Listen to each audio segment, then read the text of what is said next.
Hi, and welcome to Psychology Demystified. So I'm shooting this outside because it's glorious today, so the light may keep changing and doesn't really matter. So the reason I'm shooting this unscheduled video, pretty much one that I didn't even think I was going to shoot, is because someone the other day asked me, how are you keeping things so together during this time? And I had to do everything in my power to stop myself from laughing for at least 10 minutes straight. Because I just thought, wow, I'm glad that you think so. I really am. Now, a lot of people believe that because I have a degree in the mind, I should ideally automatically condition myself to practice what I preach at exactly the time I preach it. But I have to let you know that because I am human, that doesn't always work that way. It just doesn't. What I didn't tell this person and what I really wanted to tell this person, but I don't know why I didn't, is that the zone that I'm in right now is an angry zone.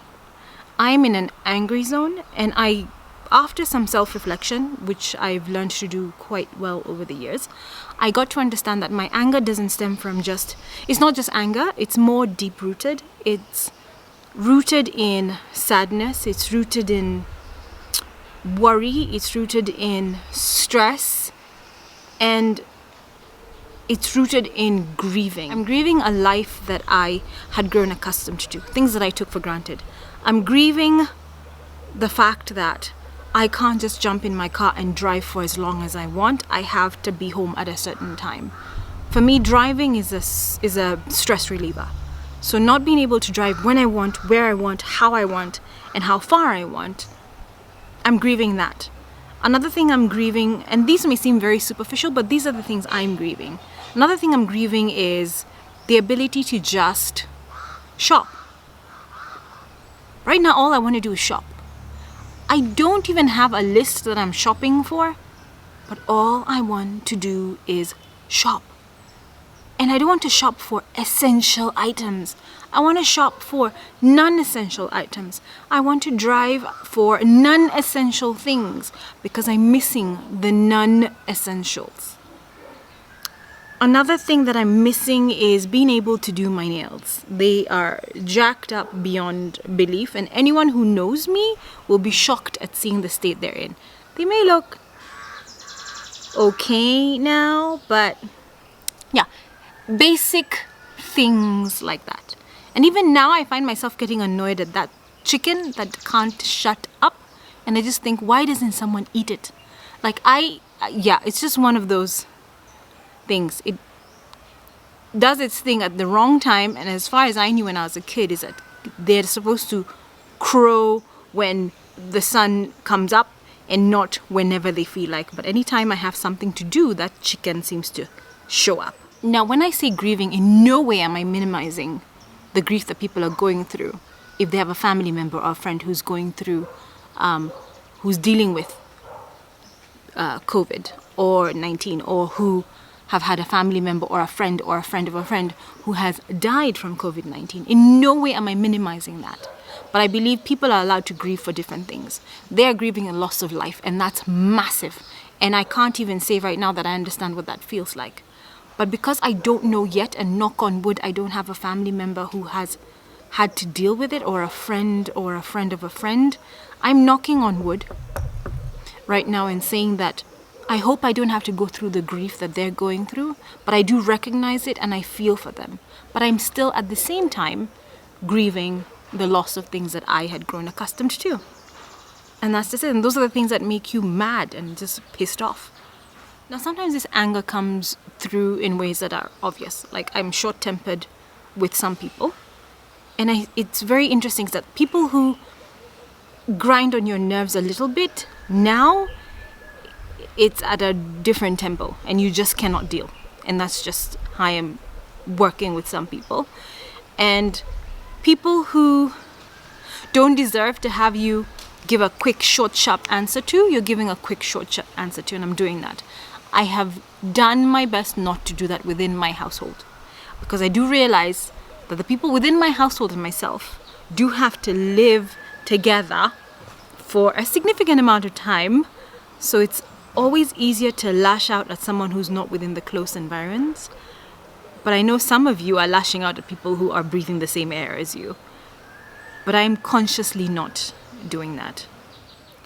I'm also angry because I am worried about my parents, stressed about how they're dealing with it. Are they covering up when they need to?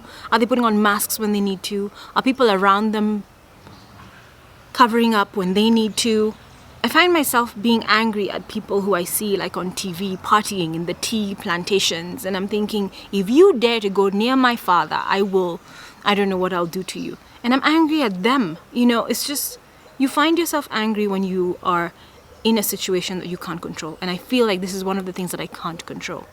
So I'm allowing myself to be angry and recognizing that anger has deep-seated other things like, worry and sadness and stress.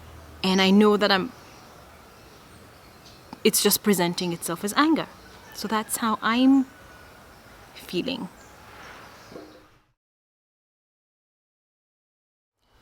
So how am I dealing with it?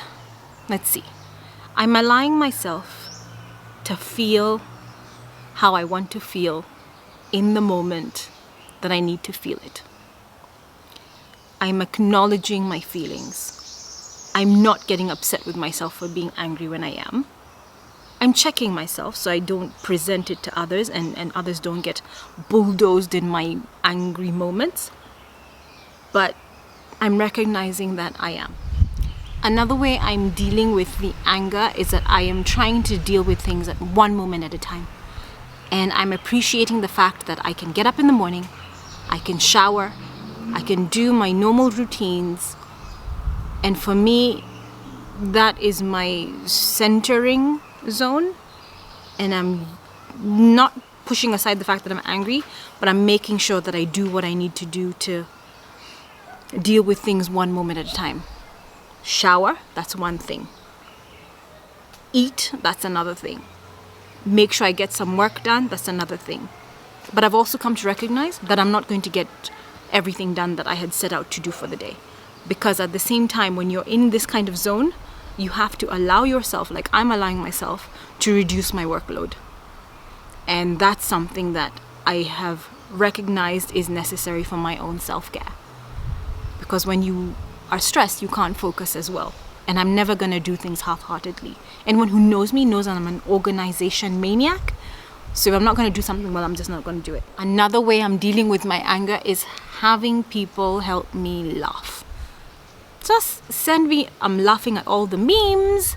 I found myself laughing at an Easter meme the other day that I know my mother would have killed me for laughing at because it was a religious one. But it killed me. And I was like, this is the way to start the day. And that was hilarious. So just funny memes. People are being so creative now. So I'm watching funny TikToks, just funny. So I'm dealing with my anger by allowing myself to laugh. So in a nutshell, to that person who was so kind as to ask me how I'm doing and to say how put together I seem, it's on the surface because that's what you see. But deep down, I just wanted you to know that even with people who are trained to deal with emotions like I am, at the end of the day, and behind everything else stands the human. And the human in me is allowing myself to be angry. And if you're feeling the same way, accept it, acknowledge it, and just find ways to deal with it. At the end of the day, you have to remember, take care of yourself, because no one else is going to do it for you. Stay safe, stay home, and embrace how you're feeling. So how are you feeling? Let me know in the comments section. Hugs and kindness, always.